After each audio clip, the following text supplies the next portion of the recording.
падару модар ӯро ба зӯрӣ шавҳар дода истодааст. духтар мехоҳад аз мо шунавад ки чӣ кор кунад. падару модар ҳақ надорад ки духтара маҷбур ба шавҳар барорад ё бачара маҷбур зан тияд.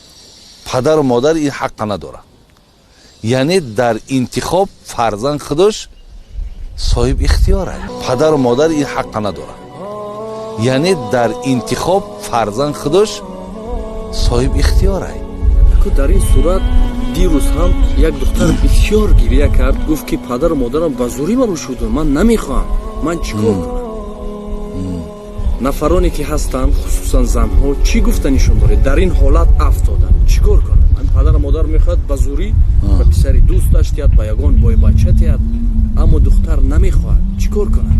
инҷа агар ба шарте ки агар шарти қон агар гӯем аз нигоҳи шариат, бештар ҳамаи корои мо аз нигоҳи шариат қатъи мебинанд.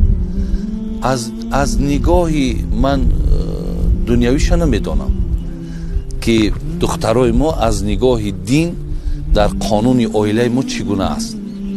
ҳақ дорад бе падару модар ё ҳақ надорад ча намедонам, лекин аз нигоҳи дин духтар да ҳақ надорад падар ва модар ки маҷбур нафареро гӯяд ана ҳамин каса ту бояд бо ин зиндагӣ кунӣ, хо бача бошад хо духтар. ҳақ надорад. ин ҳуқуқа аллоҳ ба инҳо додагӣ нест. барои ҳамин бин мо ҳадис дорем мегӯяд ло тоата ли махлуқ фи маъсияти лхолиқ. вақте дар коре ки иҷозати холиқ иҷозати махлуқ мешаваду лекин холиқ дар ин розӣ нест, мегӯям махлуқа итоат накун. зеро чизеро ки худо медонад махлуқ намедонад.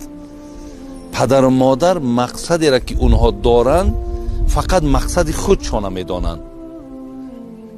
хоҳиши духтар дар пеши падару модар ҳеҷ арзиш надорад.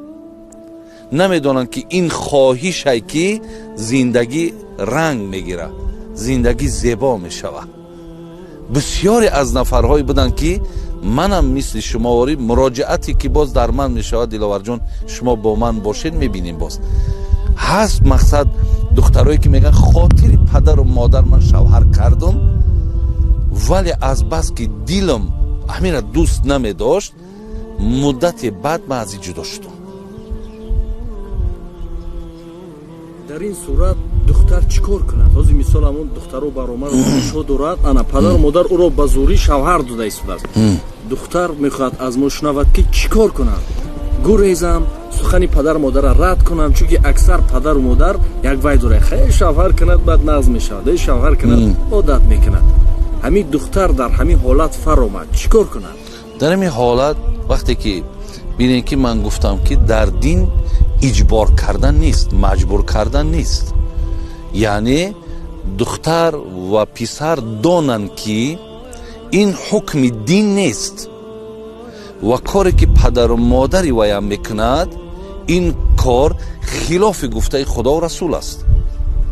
аз ин лиҳоз вақте чизе ки имкониятеро ки шариат ё худо ба ин духтар бача додааст, ин меҳрубонӣ аст, ин хайр аст.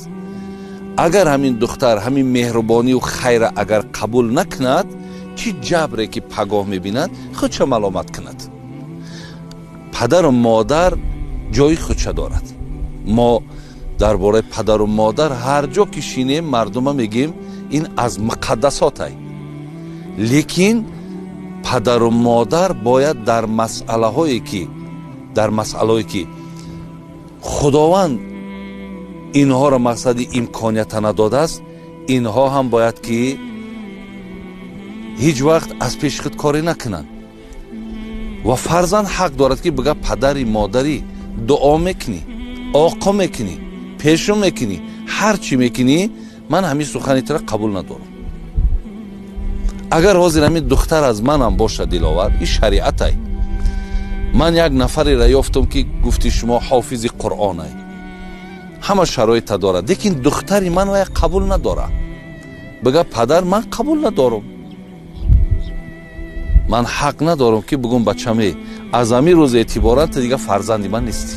агарчи ана ҳамин чиз گویم میانی فرزندای ما را شکستگی انامین است که شیر من هم بخشمت، شیر من هم بخشمت. تو عقل نداری. این خیلی گفتن در کار نیست. در همین صورت دختر حق دارد دین اجازت میدهد که به پدر و مادر دروغ گوید، مثلا ترساند. یکی از راش مثال گفت که اگر دهید من میگریزم، اگر دهید خودکشی میکنم، یا اگر دهید یگون ترساند. اما به این نیت، یعنی فقط برای ترساندن اجازت میدهد. اجازت است که بین دروغ اگرچه در شریعت گناه است، ولی باز هم بینین میگد برای دو آدمی ملالا آشتی دراندن پیش دلاور میاد. یک کس میگد امین حاجی میرزا هر چنده که در نسبت تو پرسیدیمش فقط ایشما وصف کرد، اگرچه حاجی میرزا فقط را سیاه کردگی بود. یا میآیند میگن همین دلاور نه که فقط ایشما مقصد وصف کرد، اگرچه دلاور ما را سیاه کردگی، لیکن برای هم آهنگ شدن، برای دوست شدن من همین سخنها را در بین گفتن میگیرم تا که بین ما دوستی شود. بین شریعت دروغ میگم لیکن درسته، میگم بگو دروغه تا اینها مقصد خوبی شود.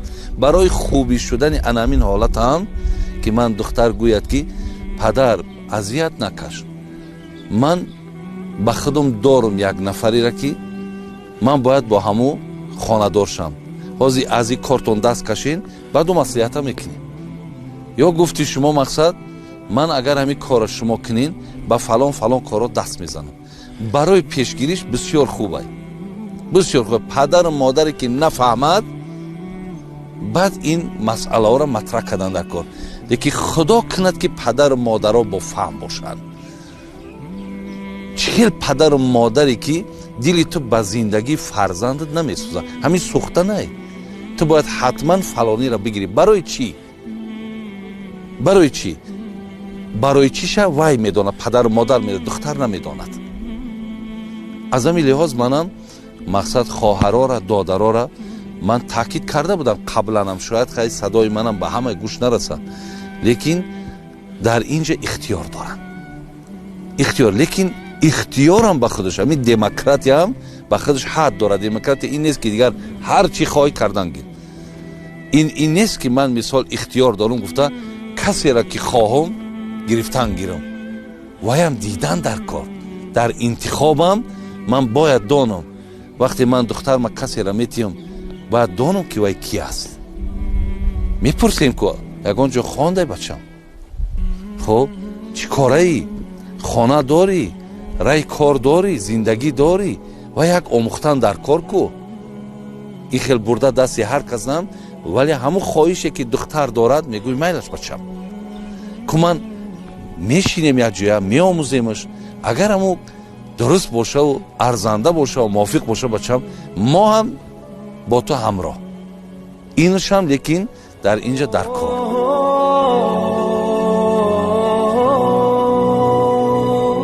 یک روز گفت تصادف همین گونه همین چشمکی من چشمکی تو بینم که همسرم بر اومد، نه وکن زن گرفتن، همین پای پوشیایش رو گرفتم و میگود نزدش ماندم و سر بردارم، گفتم که از اونجا مادرم دید. گفت که ها الکای لخ کرد. آیا همین کردار از بچت بینی باید تو غضبناک شای؟